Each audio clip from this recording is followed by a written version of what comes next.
Hello everyone, I'm Dan Nimmons and this video is all about dual carriageway junctions.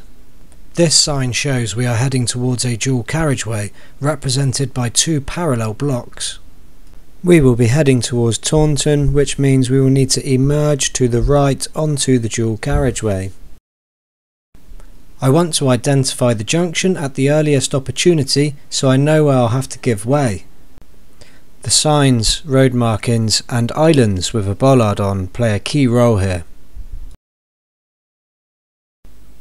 I can see a direction sign that points towards Taunton. The first opening on the right has two no entry signs. You must not turn in there, you would be breaking the law. The second opening has two give way signs. Just before that there is a yellow bollard on the grass island, and that is there to mark the point of turn. First we need to cross the path of oncoming traffic, which is exiting the dual carriageway into this road. It's really important to assess whether the central reservation is deep enough to protect the full length of your vehicle. If it is, then cross the first carriageway when it's safe and you can wait in the central reservation for a gap in the second carriageway.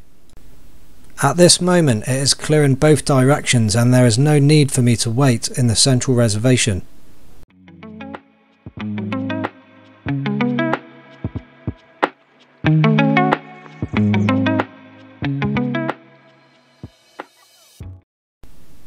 In this clip we will be entering the dual carriageway via adjoining lanes.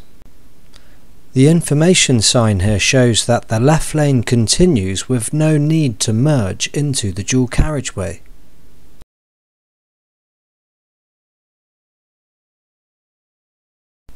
Since we already passed the national speed limit on the single carriageway, the speed limit automatically goes up to 70 here. You should drive in the left lane normally on the dual carriageway and only drive in the right lane when planning to turn right or overtaking another driver.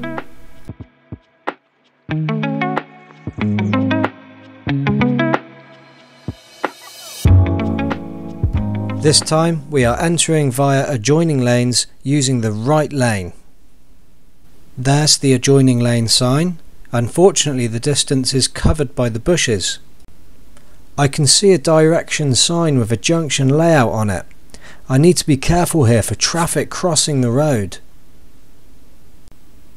As we enter the dual carriageway, there is no traffic to overtake and we need to move back to the left lane as soon as possible.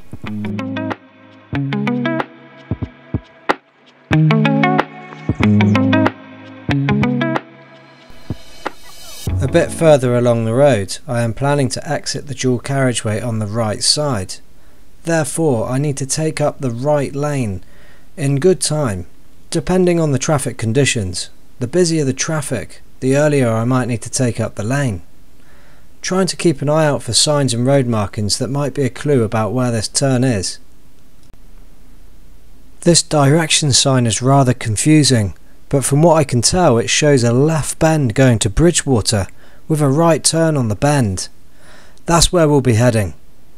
The speed limit has changed to 50.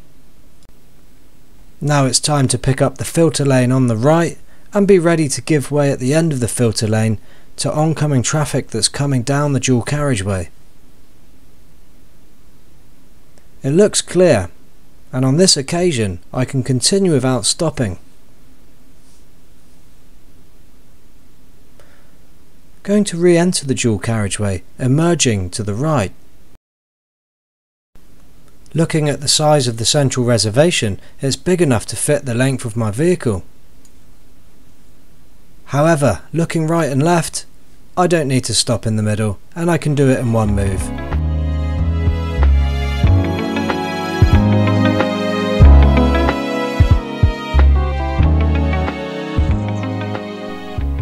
This time we'll be emerging right onto the dual carriageway, but the central reservation is not big enough to fit the length of my vehicle. So I will need to cross the whole carriageway in one move. No problem, I looked right and left and it was safe to go and I've cleared it in one move.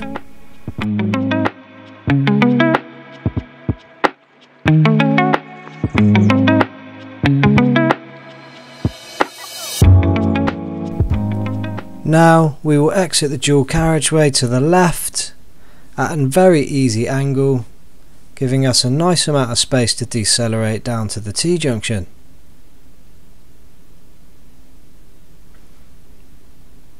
The plan is to re-enter the dual carriageway using a Y-junction. It's a little bit different to a slip road, as there is a give-way line at the end. It's an angled left approach, which gives us a good view to the right. It's a nice open junction, and I haven't had to stop. Looking early, making progress.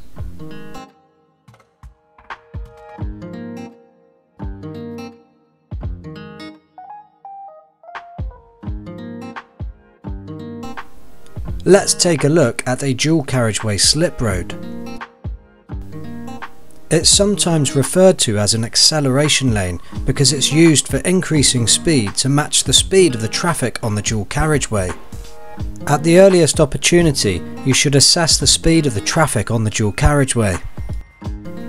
If the slip road is long enough, increase your speed to match the speed of the traffic on the dual carriageway.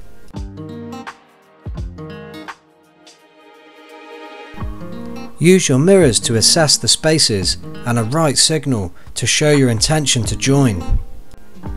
Use a sideways glance to make sure the road is clear next to you before merging in.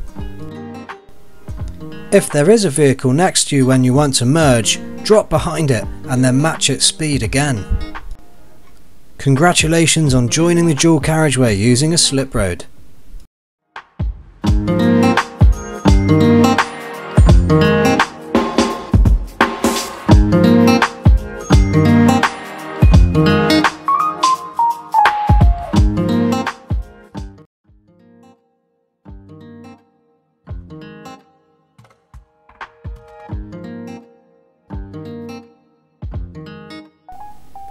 Since this roundabout has a dual carriageway flowing through it, I have the choice of exiting into the left or the right lane. Normally I'll take the left lane, unless it's not safe, then I'll take the right lane.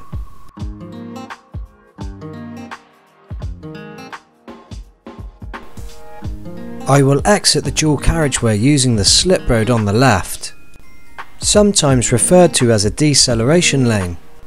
Avoid slowing down on the dual carriageway and use the slip road to reduce your speed instead.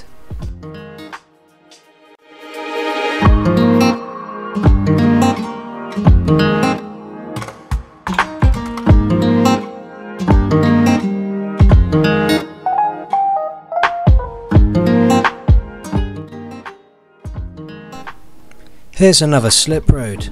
Remember, the traffic on the dual carriageway have the priority, so we must not make them brake or swerve. Try to avoid stopping at the end of the slip road unless queuing to join slow moving traffic. Drivers on the dual carriageway will often adjust their speed or position to help you join, so keep an eye out for that.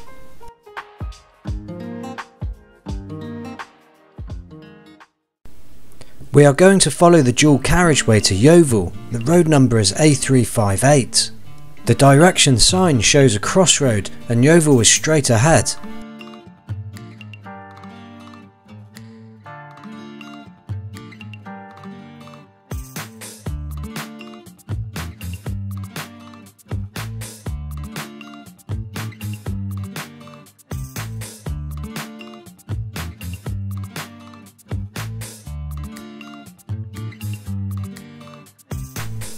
It's important to remember that when there are two or more lanes going in the same direction, you should normally use the left lane and use the right lane for overtaking or turning right. As this is an A road, I'm expecting lots of signs and road markings along the way to help me plan. I can see a roundabout warning sign coming up. Now I can see the roundabout map. It's time to identify my exit and decide which lane I should use. Yeovil is the second exit and regarded as straight ahead on this roundabout. The information sign shows that the most appropriate lanes for going straight ahead are middle and right. The road markings confirm that both lanes are for the A358.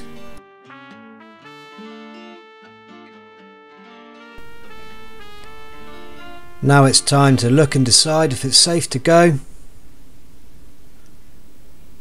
To keep my car in a safe position, using the outside lane on towards the second exit.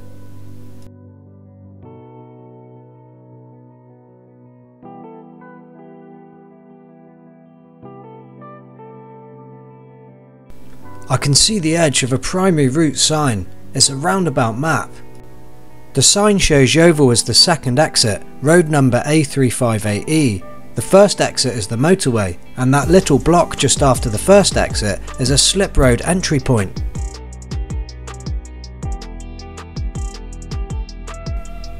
As the number of lanes increases, I'm expecting traffic to go to Yeovil A358 to be in lane 2, as the motorway will probably need its own lane. The road marking confirms A358E in lane 2. A roundabout using 4 lanes will almost certainly be a spiral roundabout, and all I have to do is follow this lane to exit 2.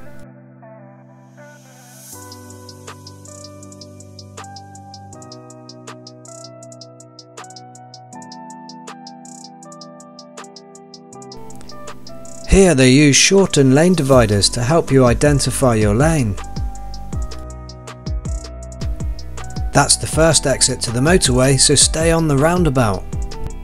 The overhead signboards on the motorway bridge confirm that lane 1 and lane 2 go to Yeovil A358.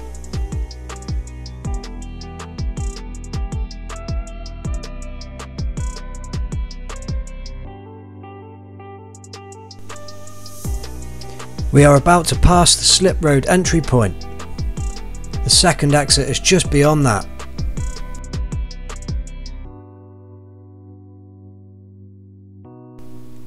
Can see the next exit. No need to signal on this occasion as the lane doesn't continue round the roundabout. Well guys, that's the end of the video. I hope it's been helpful, and good luck with all your dual carriageway junctions. Subscribe, like and comment, and stay tuned for upcoming videos.